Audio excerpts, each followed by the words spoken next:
अ, जो आज से 3 साल पहले सुनील गुप्ता जी ने इसकी नींव रखी थी। संपूर्ण मी का एक लक्ष्य है ह्यूमन बीइंग की वेलनेस के लिए, जिसके ऊपर हम 3 एरियाज में वर्क करते हैं। First is fitness, second is diet and third is mind. जैसे कि हम जानते हैं कि हेल्थ और डाइट हमारी लाइफ के लिए इम्पोर्टेंट है, बट इक्वली हमारे लिए माइंड को हेल्दी रखना भी इम्पोर्टेंट है। और हर महीने इस माइंड के ऊपर एक सेशन होता है। आज हम सब उसी के लिए इकट्ठे हुए हैं और आज हमारे साथ नीरजा जी है। नीरजा जी, आपका बहुत बहुत स्वागत है। और नीरजा जी, आपको आप अपना 1 मिनट क्विक अपने टॉपिक और अपने बारे में इंट्रो देकर आप अपना स्टार्ट कर सकते हैं। And over to you ma'am. Thank you Pawan ji. मेरा नाम नीरजा सिंह है और मैं जेनरेशनल डाइवर्सिटी, जेनरेशन गैप पे बोलती हूँ। मैं स्पीकर हूँ, एक प्रोफेशनल स्पीकर हूँ और ये मेरा नीश टॉपिक है। इसी टॉपिक में मैं अपनी टॉक्स, अपनी स्पीचेस, अपनी किताबें लिखती हूँ। इसी सब्जेक्ट पे मैं चर्चा करती हूँ। तो आज मैं जिस बात पे आपसे डिस्कस करने आई हूँ वो है एक बहुत ही मुश्किल सब्जेक्ट जिस पे बहुत लोग बात नहीं करते। बहुत ज़रूरी है उसके बारे में बोलना, उसके बारे में हर एस्पेक्ट को थोड़ा नॉर्मलाइज करना। और वो सब्जेक्ट है suicide. Suicide, why we should destigmatise suicide. Suicide के बारे में से जुड़ी जितनी भी हमारी एक शर्म, हमें शर्म आती है उस बारे में बात करने में, हम झिझकते हैं। बहुत सारी हमको दुविधा, मतलब दुविधा होती है उस बारे में खुल के बात करने से।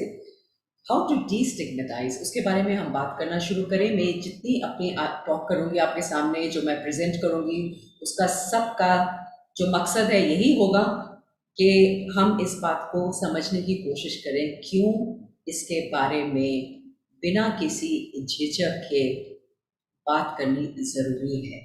और इससे हम जानें बचा सकते हैं, जिंदगियां बचा सकते हैं। तो ये मेरा आज का टॉपिक है Pawan ji. Thank you very much. अब जब कहें तो मैं शुरू कर सकती हूँ अपना, और मैं अपना screen yes share ma'am, yes करूंगी। Ma'am, you can continue and you can share your okay, slides also. Right. तो मुझे एक सेकेंड दीजिए, आप जो देख रहे हैं, सुन रहे हैं, और मैं अपनी स्लाइड्स आपके सामने लाती हूँ, शेयर करती हूँ। ये जो टॉपिक मैं लेकर आई हूँ ये मेरे लिए पर्सनली बहुत ही इम्पॉर्टेंट टॉपिक है, क्योंकि आप देखेंगे, मैं आपको भी बताती हूँ कि इसका मेरी ज़िंदगी पर क्या असर हुआ और क्या कुछ मैंने देखा और क्या कुछ सीखा इससे, जो मैं आपके साथ आज बांटने के लिए आई।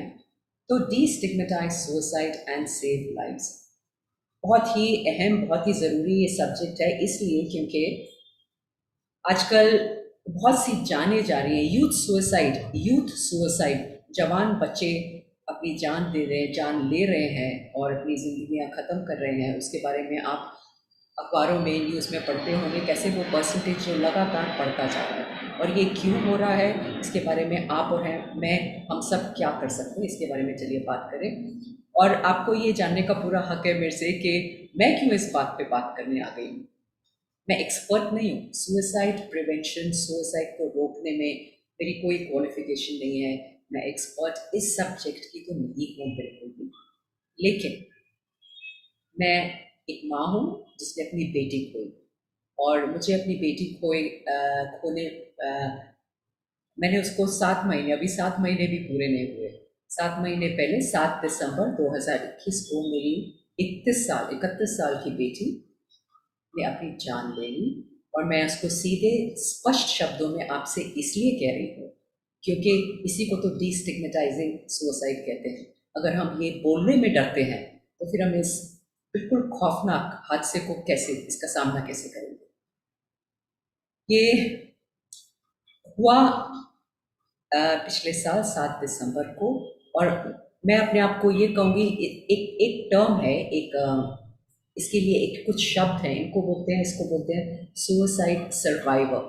आपने सुना होगा survivor of rape, survivor of accidents.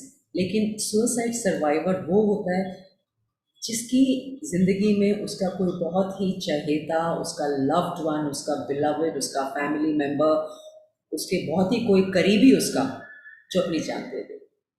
तो मैं एक सुसाइड सर्वाइवर हूँ और मैं एक मदर हूँ जिसकी बेटी चली गई, और मैं एक स्पीकर भी हूँ। मैं इसके बारे में जनरेशनल गैप्स के बारे में बोलती हूँ, और मैं मानती हूँ कि एक बहुत बड़ा कारण आज माँ बाप और बच्चों में जो दूरी आती जा रही है, जो असमंजस में हम रहते हैं, हम एक दूसरे से बात नहीं ठीक से कर सकते, समझ नहीं पाते एक दूसरे को, जिससे बहुत सारे घरों में तनाव बढ़ता है। तो इसीलिए ये जनरेशन गैप जो है इन चीज़ों से शुरू होता है, और फिर उसकी आगे शक्ल कुछ और ही होती जाती है। और ये ज़्यादातर अर्बन शहरी एजुकेटेड जो upper middle class upper middle class परिवारों में आप देखेंगे ये हो रहा है।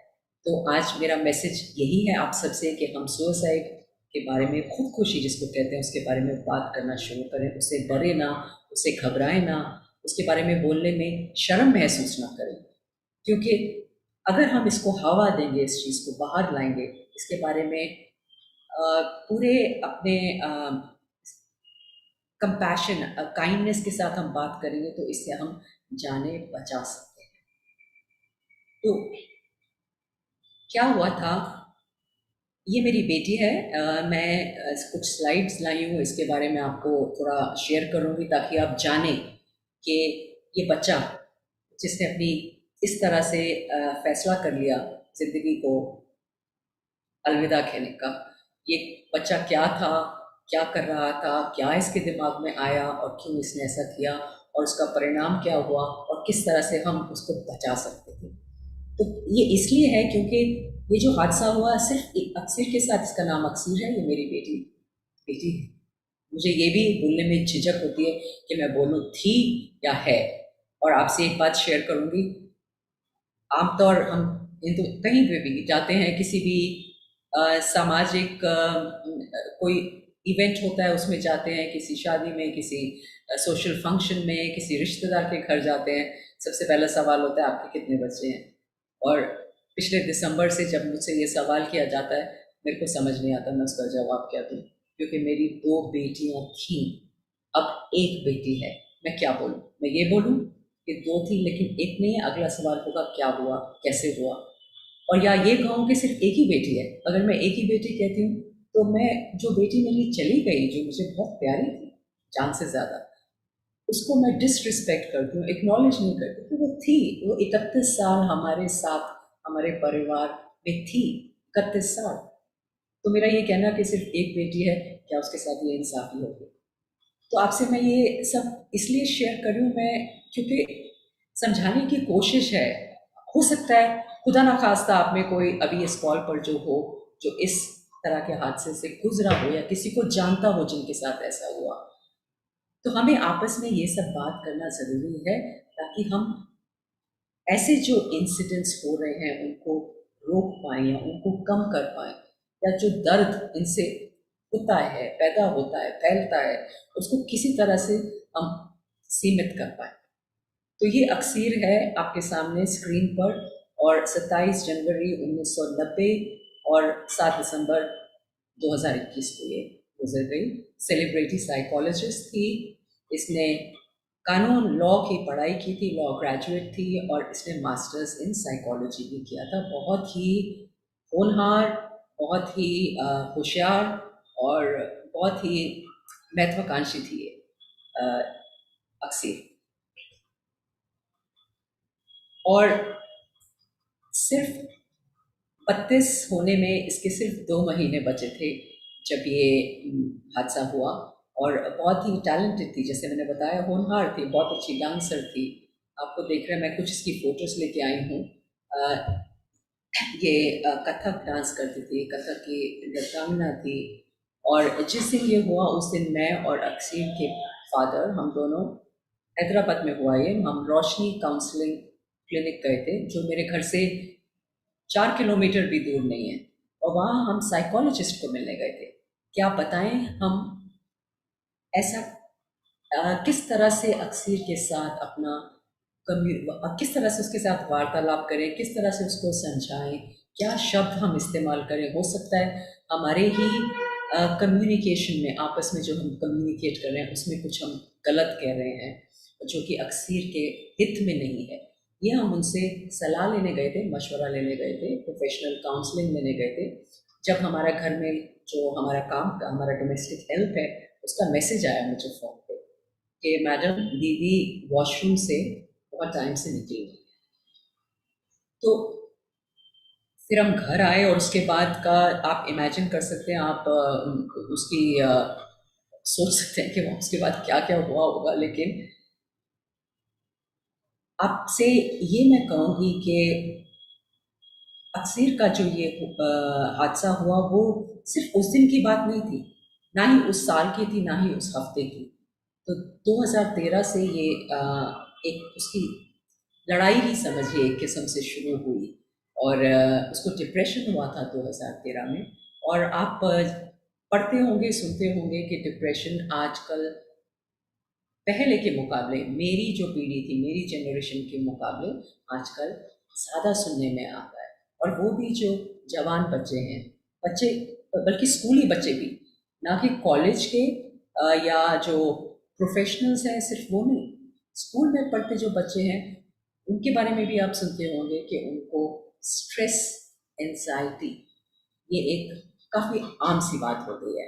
तो सबसे पहले हमको ये समझना है, मानना है, जानना है, एक्नॉलेज करना है।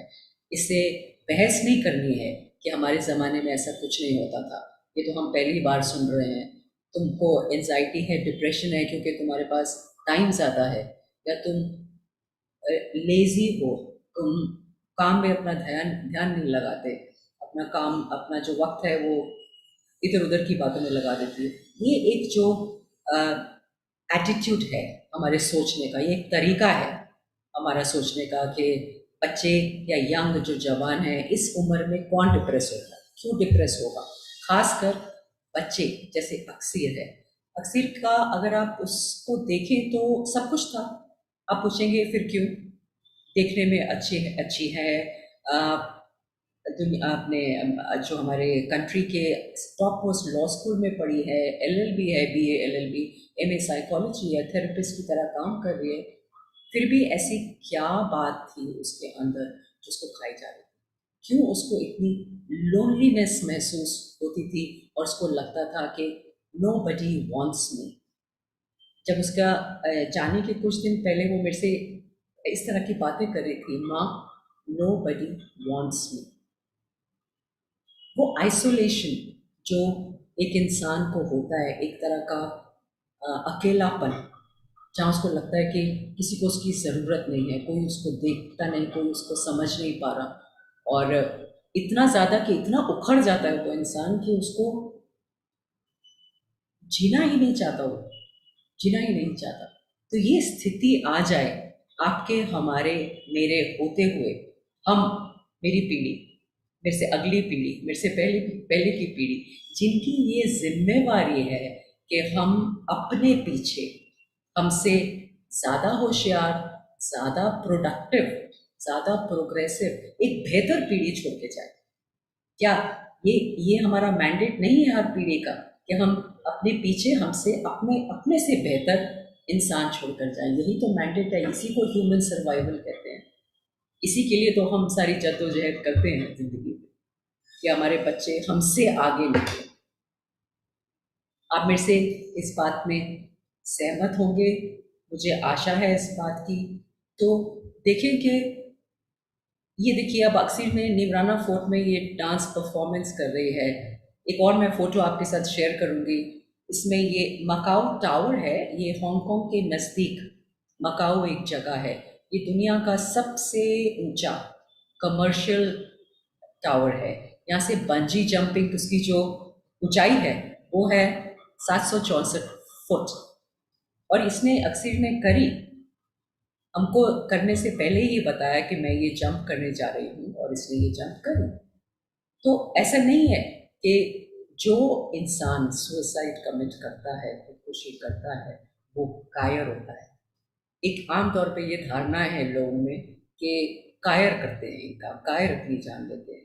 मेरा ऐसा मानना नहीं है। और फिर मैं फिर एक दोबारा दोबारा कहूँगी आपको कि मैं एक्सपर्ट नहीं हूँ ये, लेकिन जो मेरा एक्सपीरियंस, जो मेरा अनुभव रहा, मैंने 8 साल 9 साल 2013 से अक्सीर के साथ, हमारा पूरा परिवार, हमने कोशिश करी अक्सीर को कुछ, उसको कोई कि जिसको कहते हैं एक सेंटर ऑफ ग्रेविटी देने की, कुछ ऐसा करने की जिससे अक्सीर में ठहराव, वो ठहराव आ जाए और उसमें वो एक सेंटिमेंट या एक डिज़ायर जिसको कहते हैं, इच्छा, इच्छा आ जाए जीने की। लेकिन वो हुआ नहीं। 23 से वो उसका मन उखड़ना शुरू हुआ और 31 तक ऐसा ऊपर नीचे ऊपर नीचे ऊपर नीचे चला, कभी ऊपर कभी नीचे, कभी ऊपर कभी नीचे। तो ऐसा नहीं है, जैसे मैंने कहा कि उसमें हिम्मत नहीं थी। कई बार क्या होता है कि हम ये आ, ऐसा कहते हैं, ऐसा सोचते हैं और ये चीज़ बहुत हर्ट करती है उस फैमिली को जो पीछे रह गई है, क्योंकि उस फैमिली के लिए ये बहुत बड़ा एक बहुत बड़ा, इसको मैं बोझ भी नहीं कहूँगी, लेकिन नासूर सा है कि रिश्ता है पूरी ज़िंदगी आप इससे, अगर जाने जाती है, हम सबको जाना है एक दिन, एक्सीडेंट में चली गई, कोई बीमार होकर चला गया, कुछ नेचुरल तरीके से, कुछ प्राकृतिक ऐसा हो गया, वो अलग बात है। लेकिन सुसाइड से जाना बहुत बहुत एक अपनी ही किस्म का ये एक घाव है, अपनी ही किस्म का ये दर्द है। और इसको लेकर वो जो परिवार है वो कभी भी इससे उभरता नहीं है पूरी तरह। मैं आपसे बात कर रही हूँ, लेकिन आपसे मैं बात इस सब्जेक्ट पे, इसलिए इस विषय पर इसलिए भी कर रही हूँ क्योंकि इससे मेरी भी हीलिंग हो रही है। मेरा, मुझे भी इसका फ़ायदा हो रहा है आपसे ये बात करने का, क्योंकि इससे मुझे अक्सीर के जाने का जो गम है उसको, उसके साथ एक to make peace with it, to come to terms with it, वो करना मुझे एक उसको करने में मेरी, मुझे मदद मिल रही है। नहीं तो सोते जागते अक्सीर का चेहरा, उस दिन क्या हुआ, वो किस हालत में थी, वो सारा, और कोई भी जो इस हादसे से गुजरा है वो बार बार इसको रीप्ले करता है, फास्ट फॉरवर्ड, रिवाइंड फॉरवर्ड चलता है जिंदगी में। तो इसलिए इस तरह की बातें अगर हम कंपैशन, थोड़ा काइंडनेस दिखाएं लोगों के साथ, उन परिवारों के साथ जो इस तरह के हादसे से गुजरे हैं, तो हम सब के लिए, पूरे समाज के लिए ये बेहतर होगा, क्योंकि उससे दर्द या उनका गम या जो उनको एक अंदर झिझक होती है, शर्म होती है कि क्या मालूम सोसाइटी क्या सोचती है कि इस परिवार में ऐसा हुआ तो ज़रूर इस परिवार में कुछ गड़बड़ है, ये लोग ठीक नहीं हैं, कुछ सही नहीं है, या इन्होंने अपने बच्चे की ठीक से देखभाल नहीं करी, या कुछ तो यहाँ गड़बड़ है। आज मैं बच्चे की बात कर रही हूँ, ऐसा नहीं है, खुदकुशियाँ होती हैं, माँ बाप, कोई भी, किसी के साथ भी ऐसा हो सकता है, लेकिन जो बेसिक प्रिंसिपल है वो है काइंडनेस का, कंपैशन का, एक एक करुणा, करुणा नहीं, करुणा, करुणा, एक सिंपैथी किसी के साथ करना, या उसको थोड़ा समझने की कोशिश करना कि ऐसा क्यों हुआ, इसके पीछे क्या था। और एक बात पक्की है कि जब ऐसा कुछ होता है उसमें कभी भी एक फैक्टर नहीं होता, एक एक चीज़ रिस्पॉन्सिबल नहीं होती, उसमें बहुत सारे फैक्टर्स होते हैं, और एक बहुत बड़ा फैक्टर होता है सोसाइटी का, एक सोसाइटी का जो रिएक्शन, सोसाइटी का तरीका, कम्युनिकेशन का, जज करने का, क्रिटिसाइज करने का, या जो हमारे तरीके से नहीं जी रहा बच्चा, कुछ नया अलग करने की कोशिश कर रहा है, उसको गलत मानना और उसको इस तरह के संकेत देना कि तुम ठीक नहीं हो, तुम में कुछ गड़बड़ है। ये सारी जो चीज़ें हैं, ये बहुत बड़ा जो काम है हमारे सामने, और जो हम आज कर रहे हैं, ये आपने मुझे एक प्लेटफॉर्म दिया है, इस पर मैं ये बात कर रही हूँ, मेरे हिसाब से एक ये स्टेप ले रही हूँ मैं उस काम को आगे बढ़ाने का। आसान नहीं है इन चीज़ों के बारे में बात करना, बहुत ये प्राइवेट हैं चीज़ें।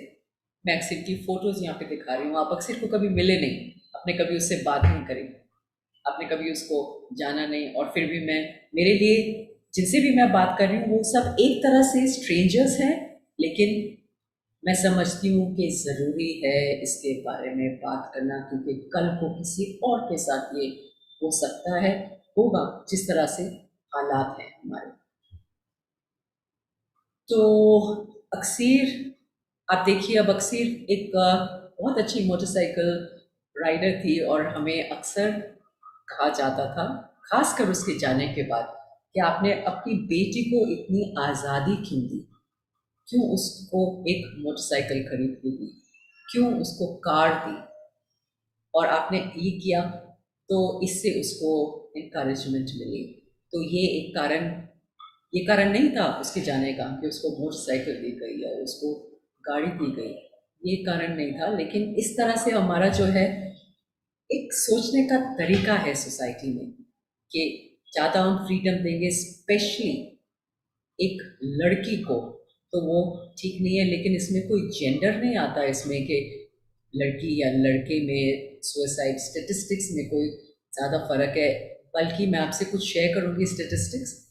2019 में वर्ल्ड हेल्थ ऑर्गेनाइजेशन की जो स्टेटिस्टिक्स हैं वो ये कहते हैं कि यूथ सुसाइड इंडिया का एक बहुत ही सीरियस पब्लिक हेल्थ इश्यू के फॉर्म में ये उभर रहा है। और 18 से लेकर 30 की आप एक एज ग्रुप लीजिए और फिर 30 से 45 का एक एज ग्रुप लीजिए, इन दोनों को मिलाकर परसेंटेज जो है वो है 67% of total suicide, 67% of total suicide. So इनमें फर्क है, देशों में फर्क है। कुछ देशों में जो बड़ी उम्र के लोग हैं उनके ज़्यादा सुसाइड्स होते हैं, या कुछ स्टेटिस्टिक्स मेल सुसाइड्स के भी हैं कि ज़्यादा मेल सुसाइड्स होते हैं, उनके प्रेशर्स अलग है। लेकिन इंडिया में आज, हमारे देश में, भारत में सबसे मैक्सिमम हाईएस्ट रेट जो है वो है यूथ सुसाइड का। और आप देखेंगे कि ये कितनी चिंताजनक है ये बात, क्योंकि हम कहते हैं ना, हमारे बच्चे हमारा भविष्य है। आप मैं काम कर रहे हैं, पैसे कमा रहे हैं, हम क्यों कर रहे हैं ये सब? अपने बच्चों के लिए करते हैं। बच्चों में हम लोग अपनी पूरी जो कुछ है हमारे पास, हमारे परिवार जो है, जान मन तन मन धन सब कुछ डालते हैं अपने बच्चों में। उनको अच्छे से अच्छे स्कूलों में पढ़ाते हैं, उनकी ख्वाहिशें पूरी करते हैं, उनको पढ़ाई का सामान, कोई रिसोर्सेज, ट्रेनिंग, उनको स्किल सिखाते हैं। हम कितना कुछ बच्चों के पीछे करते हैं, अपनी जिंदगियां हम पीछे कर देते हैं, बच्चों को आगे रखते हैं, और उसके बावजूद सुसाइड रेट जो है वो है 67%। तो ये स्लाइड आप देखेंगे, मैंने इसमें लिखा है जेनरेशनल डिफरेंसेस। क्यों जेनरेशनल डिफरेंसेस? जेनरेशनल डिफरेंसेस हैं।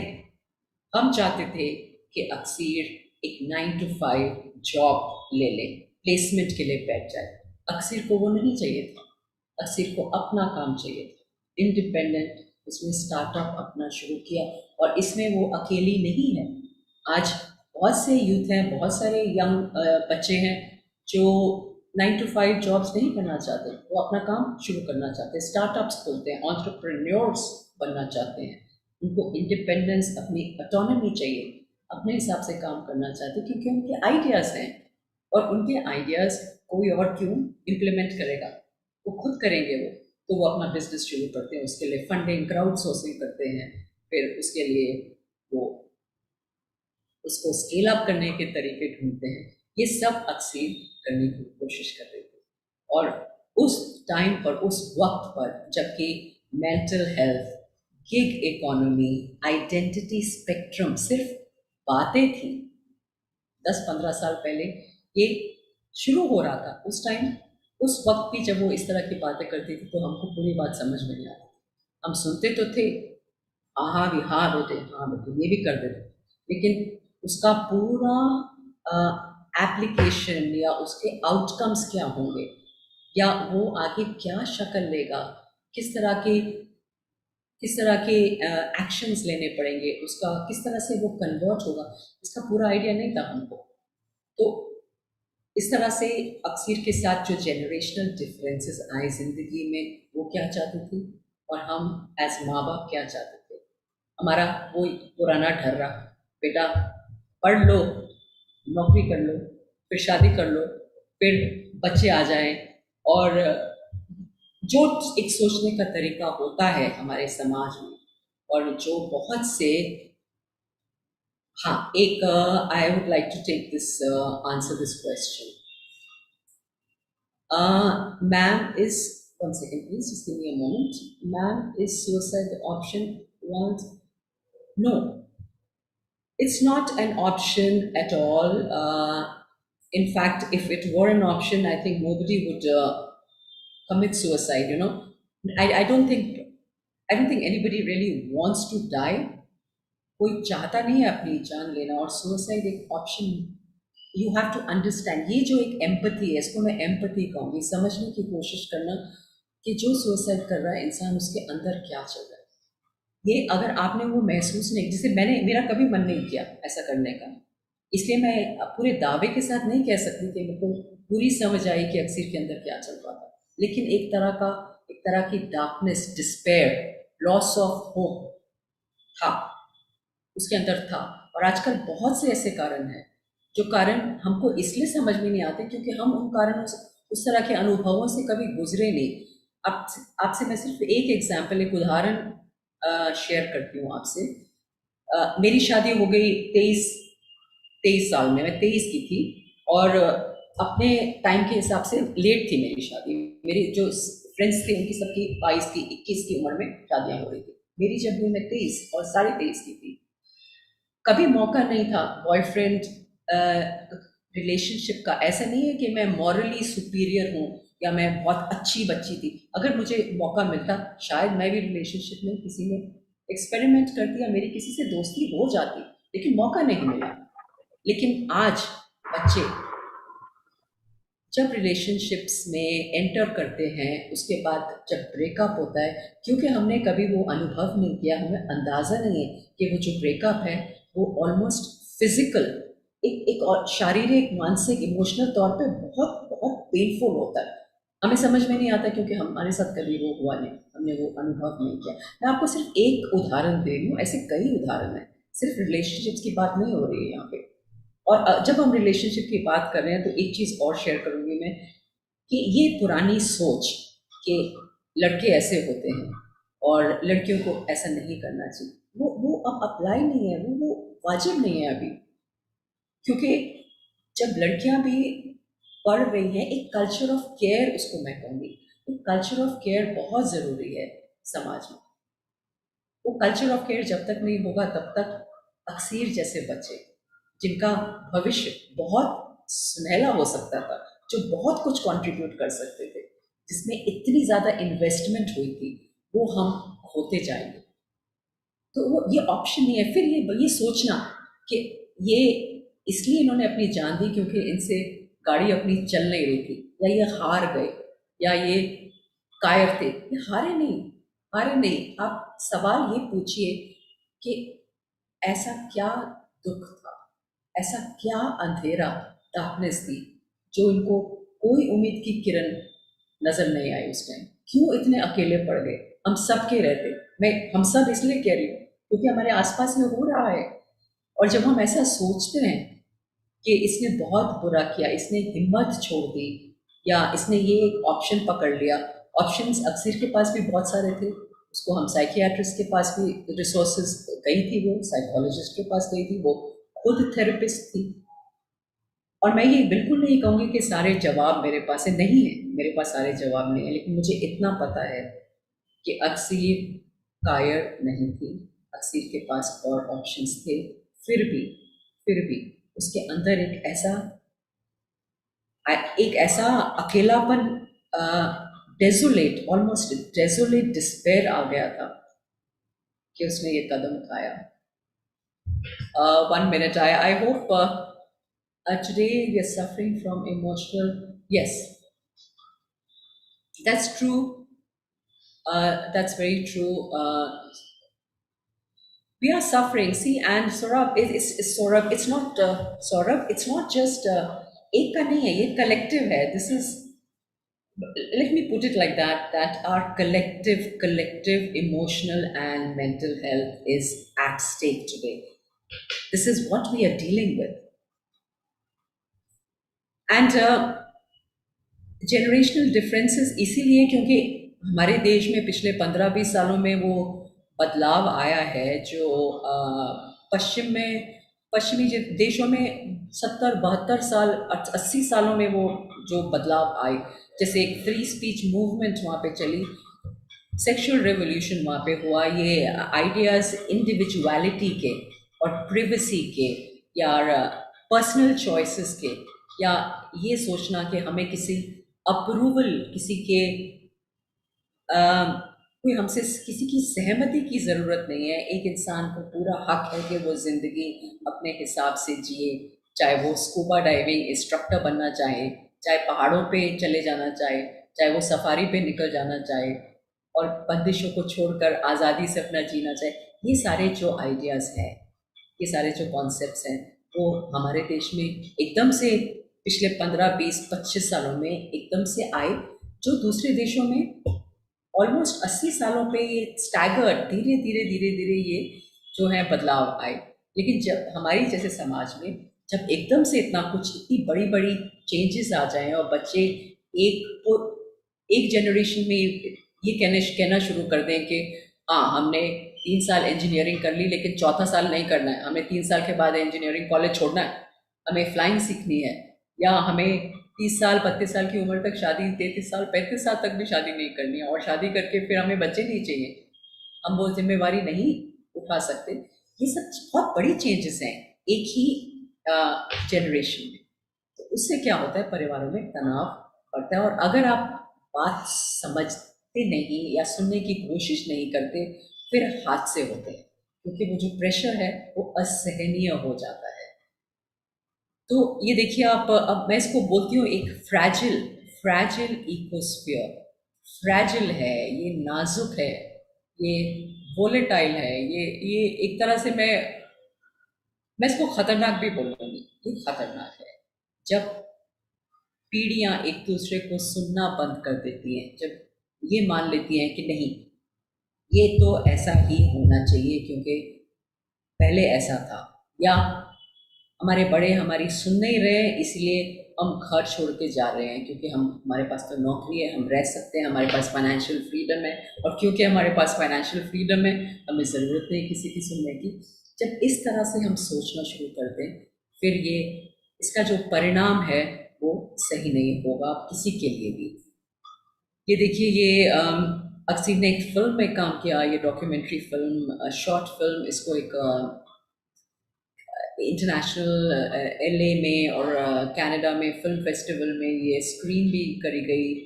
अक्सर का एक फ्रेंड है मीर, जिसने ये फिल्म बनाई, और जब अक्सर ये फिल्म बना रही थी तो मुझे लगता था कि ये क्यों अपना वक्त इसमें ज़ाया कर रही है, क्यों नहीं ये किसी ऑफिस में काम करती, किसी ऑर्गेनाइजेशन को ज्वाइन करती। लेकिन ये फिल्म जो है ये इसको इंटरनेशनल फिल्म फेस्टिवल में एंट्री मिली है, मतलब बहुत बेहतरीन शॉर्ट फिल्म बनी, और बनाई भी अपने सेल फोन से। तो ऐसा क्रिएटिव वर्क, कई बार क्या होता है कि किसी जनरेशन को या बड़ी जो पुरानी जनरेशन है उनको समझ में नहीं आता कि ऐसे नए नए तरीके हैं काम करने के, नए मीडियम हैं, नए सब्जेक्ट्स हैं, नए एरियाज हैं, नई स्पेसेस हैं, जहाँ पे बहुत अलग किस्म का काम हो रहा है, बहुत अच्छा काम हो रहा है, और उससे क्या होता है, तनाव पड़ता है, और इस तरह के केसेस हो सकते हैं जो कि हुआ। ये एक थोड़ी सी मैं नज़र टाइम पे भी रखी हुई हूँ। हाँ जी, इसमें मेरा कहने का मतलब ये है कि सुसाइड जैसी हादसे में, खुदकुशी, जब ऐसा कोई हादसा होता है उसमें एक परिवार या एक इंसान इसको रोक नहीं सकता। इसमें पूरा गांव उसमें, मेरे पूरे गांव से मेरा मतलब है उसका एम्प्लॉयर, और आज मैं बात यंग लोगों की कर रही हूँ, यंग एजुकेटेड, ज़्यादातर अर्बन की कर रही हूँ, इसलिए क्योंकि मैं अक्सर की कहानी आपसे शेयर कर रही हूँ इस बात पे एक सहमति बनाने के लिए। ये जो काम है ये एक गांव ही कर सकता है, और इस कॉन्टेक्स्ट में गांव का मतलब है psychologist, psychiatrist, employer, friends, bosses, colleagues, parents, uncles, aunties, family, everybody, everybody, हमारी मेंटल हेल्थ, सबकी मानसिक हेल्थ के लिए सिर्फ एक से काम नहीं चलेगा, ये कलेक्टिव रिस्पॉन्सिबिलिटी है हमारी। तो आमतौर पे हम क्या करते हैं, कोई हमको लगता है कि ये इसका बिहेवियर थोड़ा सा मुझे खटक रहा है, कुछ गड़बड़ है, हम ज़्यादा पूछते नहीं हैं। और हमारा एटीट्यूड क्या होता है, डोंट आस्क डोंट टेल। जिस चीज़ से हमको कुछ डिस्कम्फर्ट होता है, जो हमारे गले नहीं उतरती, उससे हम आंखें बंद कर लेते, कान बंद कर लेते, वहाँ से अलग हो जाते। लेकिन हमको ये शुरू करना है पूछना कि तुम ठीक हो, कोई प्रॉब्लम तो नहीं है। फिर एक प्रिवेसी का इश्यू आता है कि ऐसा अगर आपके किसी फ्रेंड के साथ, कोलीग के साथ हो भी रहा है, तो आप किसको बताएंगे कि मुझे लग रहा है सब ठीक नहीं है इसके साथ, किससे बात करेंगे आप झिझकेंगे उसके माँ बाप को। माँ बाप को तो सबसे बाद में पता लगता है कुछ गड़बड़ है, या किसी और को किससे कहेंगे। लेकिन मेरा मानना ये है कि हमें इस बारे में बात करनी शुरू करनी चाहिए। वो वक्त आ गया है जब आप कहना शुरू करेंगे कि नहीं, मुझे कुछ गड़बड़ लग रहा है यहाँ पे, इसके बारे में बात करना चाहूँगी, या किसी से मदद मांगूंगी, या किसी और से सलाह मशवरा करूँगी कि कहीं मैं जो मैं देख रही हूँ, कहीं मैं वो मेरा काल्पनिक तो नहीं है, वाकई में ऐसा है। और उसको परस्यू करना, उसके पीछे पड़ना, उसमें आगे बढ़ के कोशिश करना ये जानने की, या उसकी तरफ और किसी का ध्यान खींचने की। कई बार क्या हो रहा है कि आजकल परिवारों में हम डिनर टेबल पे भी नहीं आते, अपने अपने कमरों में अपने अपने डिवाइसेस के साथ बैठते हैं। ये तो मैं कुछ नया नहीं कह रही हूँ, ये आप सब अनुभव कर ही रहे होंगे। लेकिन डोंट आस्क डोंट टेल, उसको चेंज करना है। आस्क, टेल, पूछो कि मैं कोई मदद कर सकता हूँ। अक्सर के साथ क्या हो रहा था, आखिर में जाकर जब उसका मूड ठीक नहीं रहता था, उसको डिप्रेशन शुरू हो गया था, तो फ्रेंड्स भी पीछे हटना शुरू हो गए थे। और कुछ जाने से कुछ दिन पहले वो मुझे बोलती थी कि my friends are not picking up my phone, क्योंकि फ्रेंड्स को समझ नहीं आ रहा था क्या हो रहा है। समझ क्यों नहीं आ रहा था? क्योंकि उनको साइको एजुकेशन नहीं है, उनको साइकोलॉजी के बारे में पूरी समझ नहीं है, डिप्रेशन के बारे में समझ नहीं है कि जब डिप्रेशन होता है उसमें फिजियोलॉजिकल केमिकल चेंजेस होती हैं ब्रेन में। वो मूड नहीं है, वो मूड अलग बात है। ये एक फिजियोलॉजिकल प्रॉब्लम है जो हो रही है, इसमें इंसान का कंट्रोल नहीं है अपने केमिकल्स, अपनी जैसे अस्थमा में आपका अपनी ब्रीदिंग पे कंट्रोल, आपकी सांसों पे कंट्रोल नहीं होता, उसी तरह से डिप्रेशन में उस मरीज का कंट्रोल नहीं होता अपने दिमाग पर। उसको डार्क थॉट्स आते हैं, उसको सुसाइडल आइडिएशन, सुसाइड का ख्याल आना, ये एक डिप्रेशन का सिम्टम है। एक though we are enough mature, well then only we do this. Yes, you're right there. But what is the solution? Is the solution to go back into the villages for all of us? हम सब छोड़ के वापस अपने गाँव में चले जाएं। गाँव में लाइफ सिंपल है, आपका उनका एक्सपोजर वहाँ पे इतना आप हाइपर कनेक्टेड नहीं है, इंटरनेट से कनेक्टेड नहीं है, एक वाटरफॉल ऑफ इंफॉर्मेशन नहीं आ रही है आपके सिर के ऊपर, आप सोशल मीडिया पे आपका कंपैरिजन नहीं हो रहा है एक दूसरे के साथ, आपके पेरेंट्स इतने महत्वाकांक्षी नहीं है कि वो आपके पीछे पड़े हुए हैं कि पढ़ो पढ़ो पढ़ो आगे बढ़ो। और आजकल बहुत से पेरेंट्स हैं जो एक अर्बन सोसाइटी में वो नहीं प्रेशर डाल रहे हैं, लेकिन एनवायरनमेंट डाल रहा है। जब आप किसी न्यूज़पेपर में, मैगजीन पे फोटोज़ खींचते हैं, या सेलिब्रिटीज़, छोटे छोटे बच्चों को सेलिब्रिटीज़ बना देते हैं, उससे क्या होता है, बाकियों पे भी प्रेशर रहता है कि मुझे भी ऐसा करना चाहिए क्योंकि इसकी तारीफ हो रही है। आईआईटी में जो टॉपर है, उसके यूपीएससी के एग्जाम में जो फर्स्ट, सेकंड, थर्ड, जब हम सिर्फ उन चीज़ों की बातें करते हैं, वो न्यूज़ बनती है, तो एक प्रेशर होता है अपने आप। माँ बाप चाहे नहीं भी कहें, सोसाइटी से एक प्रेशर आता है यंग जनरेशन पर कि हमें ऐसा करना है। तो ये समाधान तो नहीं है कि हम सब गाँवों में चले जाएं। और गाँवों में डिप्रेशन क्यों नहीं होता? गाँवों में भी डिप्रेशन होता है, गाँव में भी डिप्रेशन होता है। और मैं लेकिन आज जो है वो अर्बन की बात कर रही हूँ।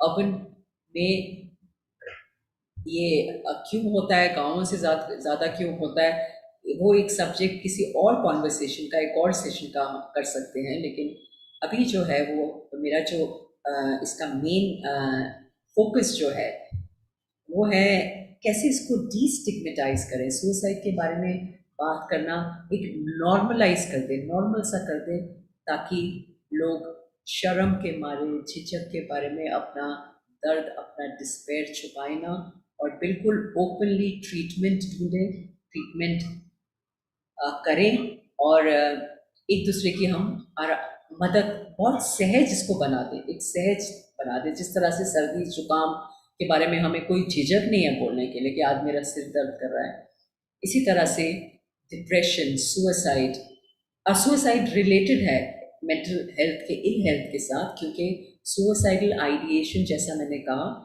एक सिम्टम है इस बीमारी का। तो कभी भी आपके आसपास कभी कोई सुसाइड होता है, it might be a good idea to wonder, was there a mental health issue involved? Was there some, कोई स्ट्रेसर था, कोई स्ट्रेस था?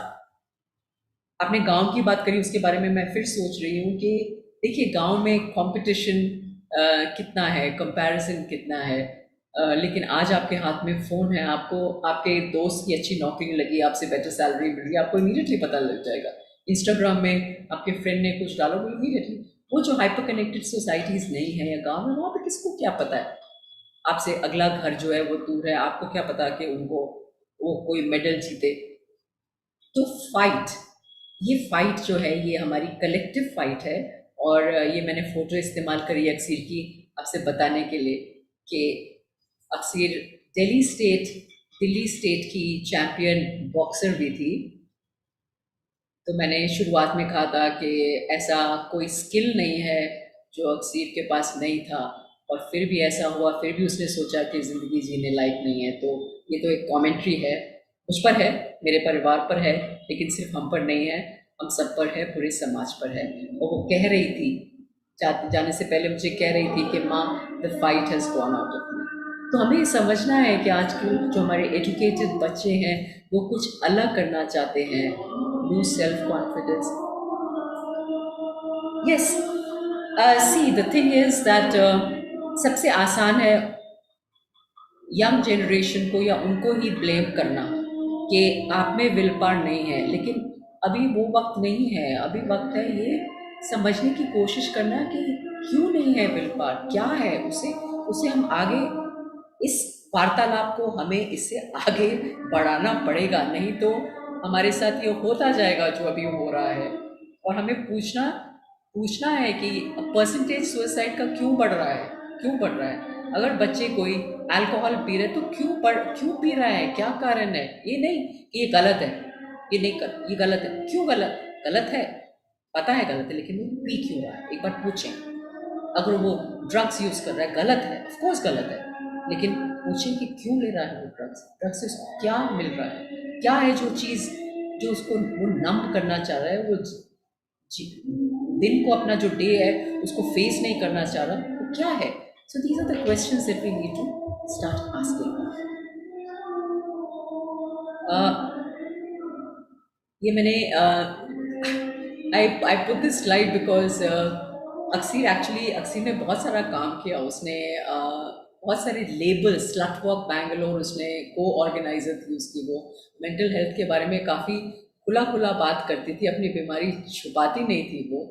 और उसने ट्रांसजेंडर राइट्स पे भी काम किया। सिटीजनशिप अमेंडमेंट का जब शोर चल रहा था, और मैंने उसको मना करने की कोशिश करी, लेकिन वो वहाँ जाकर बैठी जब वहाँ पे डेमोन्स्ट्रेशंस हो रहे थे।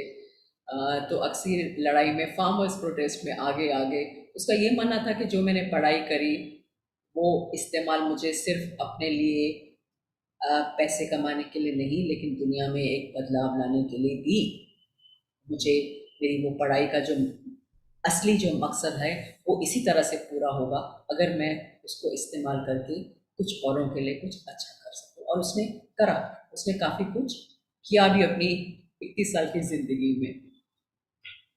और जब वो कहती थी कि the fight has gone out of me, वो मुझे बहुत ख़राब लगता था। और उसके जाने के बाद उसके कॉलेज ने, national law school of India university Bangalore ने एक मेमोरियल उसके लिए ऑर्गेनाइज किया था, जिसमें करीब 35 उसके बैचमेट्स, 35-36 बैचमेट्स आए थे।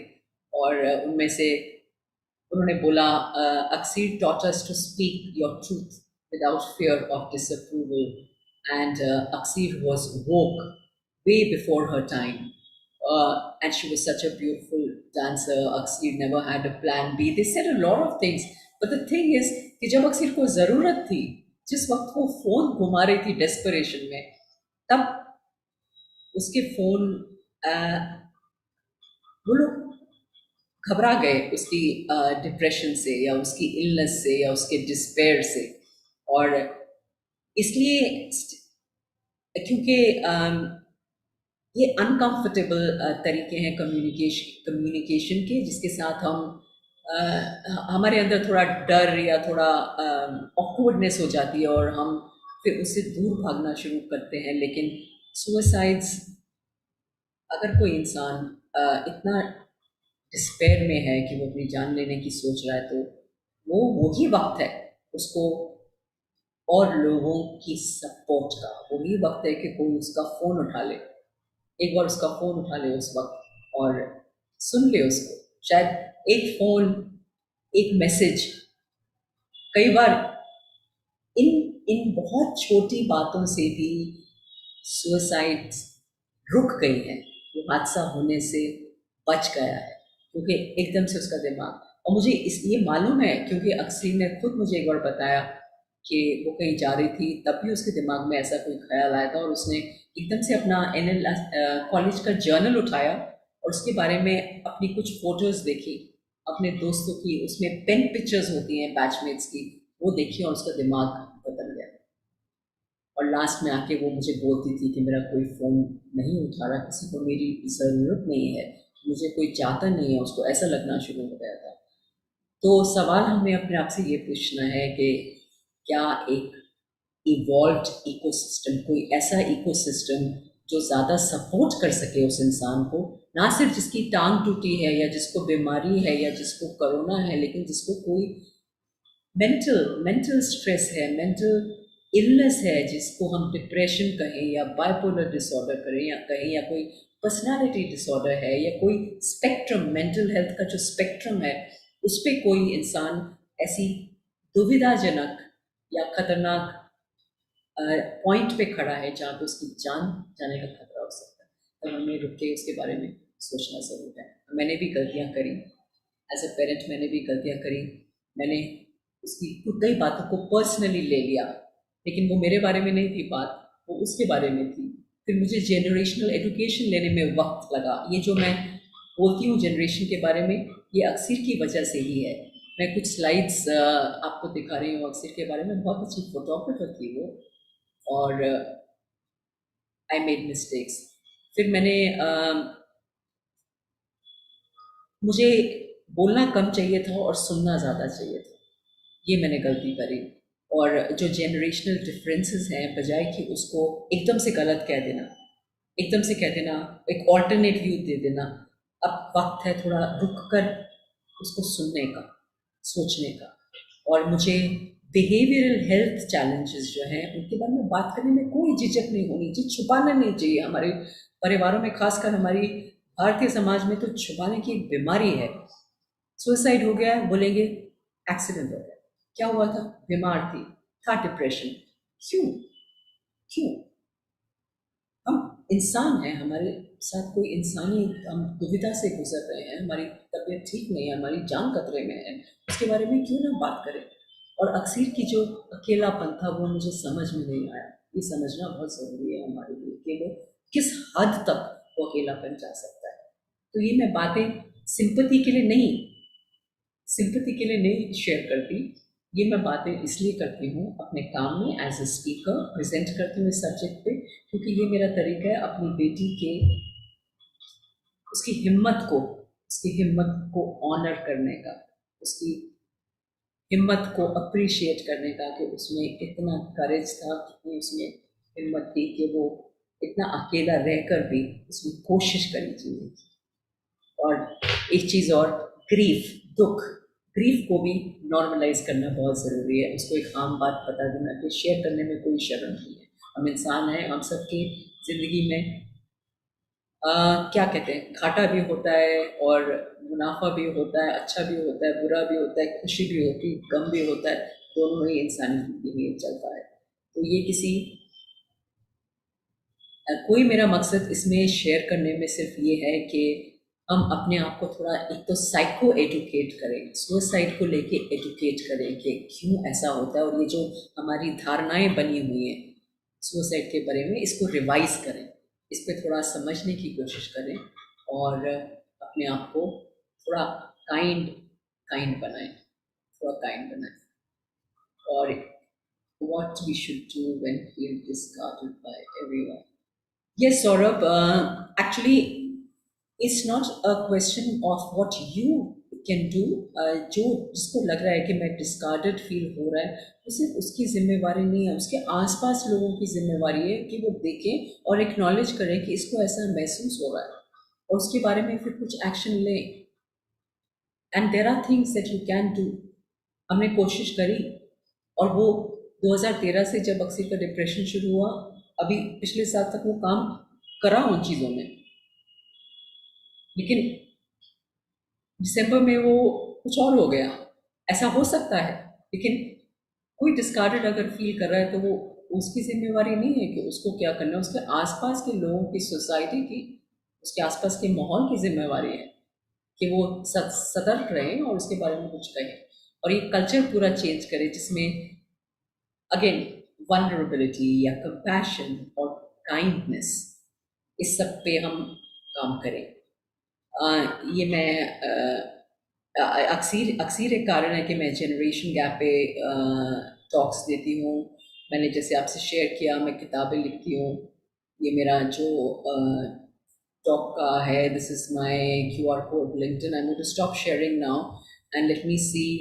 आई just want my closing word. I do want to say कि जो सर्वाइवर्स होते हैं सुसाइड के, फिर वो पूरी ज़िंदगी अपना काश हम ऐसा कर लेते, काश हम ऐसा हो जाता, या शायद हम ये एक्शन लेते तो नतीजा कुछ और निकलता। ऐसे ही ये ज़िंदगी चलती है, you never get over it completely.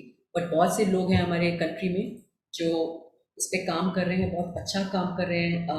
Bipolar India में विजय नल्लावाला और स्किज़ोफ्रेनिया अवेयरनेस एसोसिएशन के अमृत बख्शी जी हैं। फिर there is Bhavna Issar of caregiver साथी।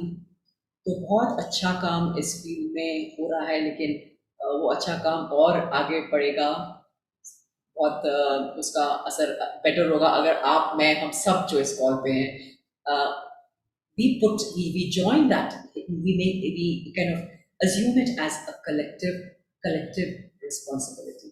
हमारी एक कलेक्टिव जिम्मेदारी है, क्योंकि young lives are at stake। Very, very important to remember that। So with that, I come to the end of my talk, and I hope it was of some help, and I'm happy to take any questions if you want to, any thoughts, anything you would like to share। आपकी patience के लिए बहुत बहुत धन्यवाद। Thank you. Thank you, Neeja ma'am. Thanks a lot. It was such a nice session, and we hope that your daughter stay in peace in that. Yes, yes. Yes, you have suffered a lot, and that I could see over there when you were sharing your thoughts with us. It's off to you. Still, you managed to come up to the situation, and still you are standing and facing all the things. So, Nupur, ये हिम्मत मुझे अक्सर से ही मिली। अक्सर आज होती तो वो बोलती कि आपने सुसाइड वर्ड क्यों नहीं यूज किया। She was an activist. She was very brave. She was very courageous. और उसे खुद था कि बदलाव लाना है जिंदगी में। Yes. And you are following her words or her path. That's a very good thing about you, ma'am. Okay, so audience, आज आपने देखा कि एक कितनी अच्छी चीज आपके साथ शेयर हुई है। तो प्लीज आप उससे कुछ इंस्पिरेशन लीजिएगा, और अगर आपका कोई क्वेश्चन है, कोई क्वेरी है, आप कुछ पूछना चाहते हैं, कोई भी मेंटल प्रेशर है, आप प्लीज अनम्यूट करके बात कर सकते हैं या चैट बॉक्स में लिख सकते हैं।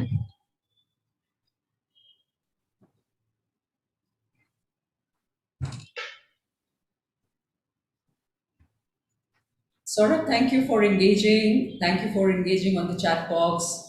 I enjoyed that. That was nice.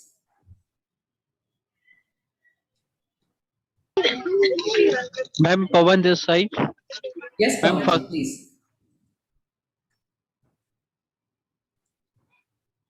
जी पवन जी, आप कुछ कह रहे हैं please?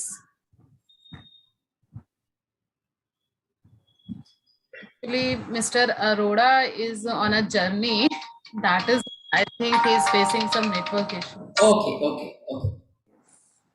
No problems. So, if you anyone have any question, please come up and ask. अगर किसी की कोई query है तो please आप पूछ सकते हैं.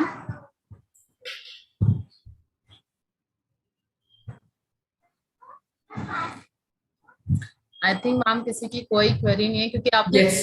ना सब कुछ क्लियर करके बताया है कि शायद अभी कोई क्वेश्चन बचा है जिसके Nupur, लिए. I'm audible? यस पवन जी, आप ऑडिबल हैं प्लीज.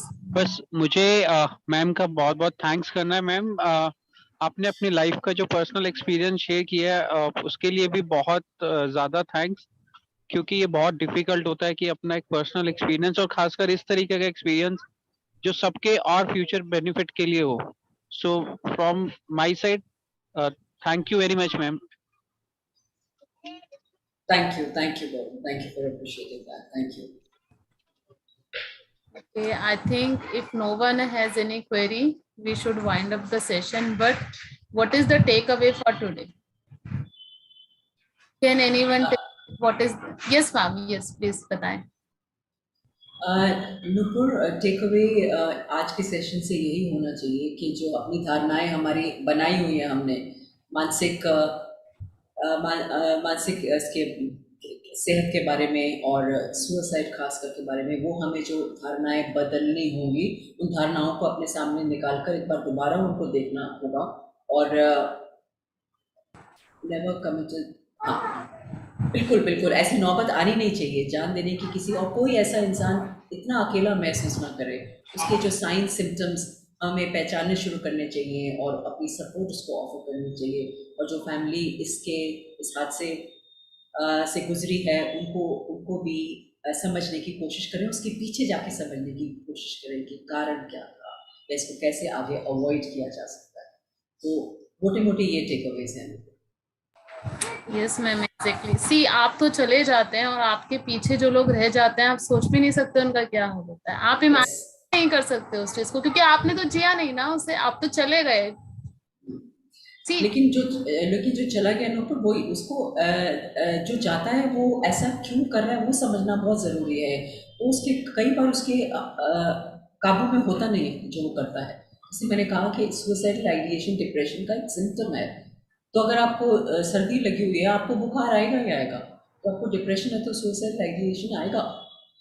उसको फिर कैसे हैंडल करना, उसमें कलेक्टिव हेल्प की ज़रूरत होती है, पूरे गाँव की ज़रूरत होती है. उसको एक इंसान एक परिवार नहीं करता है.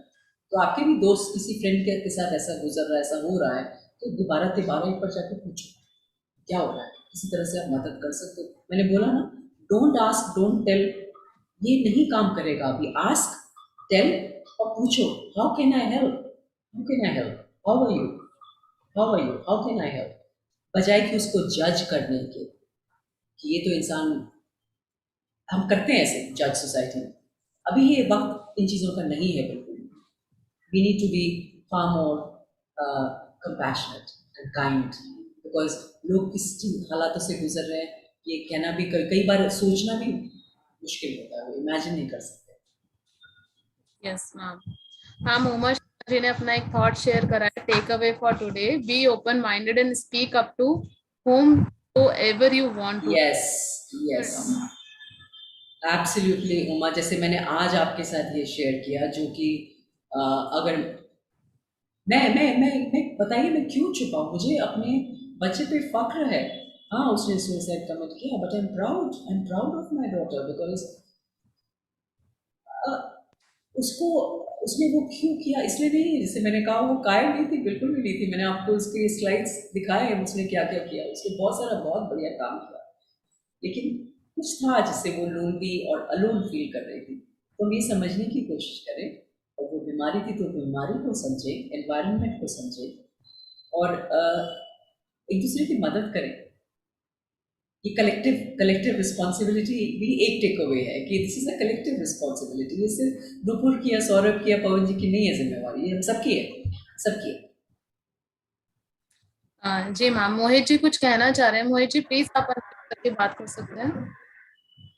मैम, नंबर ऑफ टाइम्स ऐसा होता है कि हमारे सामने जो पर्सन है जिसको हमें तैयार करना है चीजों से दूर करने के लिए कि वो ऐसे सुजेशंस या ऐसे थॉट प्रोसेस में ना जाए, बट कई बार हम खुद भी उस सिचुएशन में होते हैं। तो वो वाली बात होगी, जो आदमी खुद बंधा हो वो सामने वाले को क्या छुड़वाएगा। उस सिचुएशन में हम क्या करें? मैं खुद भी उस प्रोसेस में से निकल रहा हूँ और मेरे सामने वाला भी निकल रहा है। हाँ बिल्कुल मोहित, आप सही कह रहे हैं।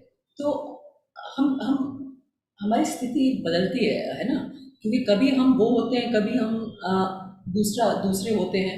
तो जब आप उस हालत में, आप किसी नाजुक स्थिति से गुजर रहे हैं, तो वो आपके आसपास जो है वो उनकी जिम्मेवारी है, और इसी तरह से जब वो गुजरते हैं तो फिर आपकी जिम्मेवारी। एक दूसरे का आपस में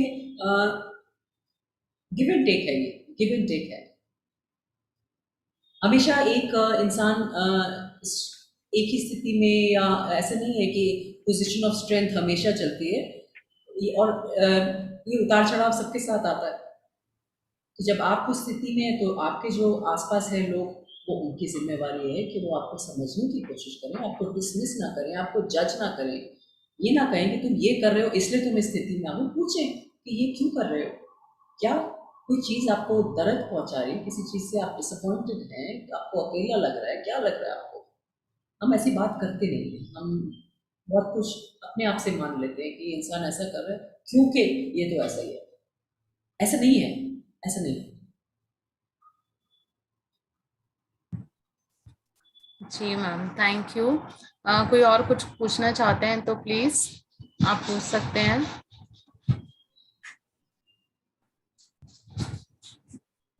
आई थिंक मैम कोई क्वेश्चन है नहीं आज के। Yes. We should wind up now with Thank your you. permission. Thank you very much. Thank you, Nupur. Thank you, So- everyone. Bye-bye. Thank you Thank you, everyone. thank you, Thank thank you you. ma'am. Take care. Bye-bye. And thank you everyone. से मिलेंगे एक और अच्छे से session के साथ। Okay, bye bye. Thank you, Nupur. Thank you a lot. Okay Pravan Thank ji, you, Neerja thank ma'am. you. Okay, bye. Thank you संपूर्ण मी team.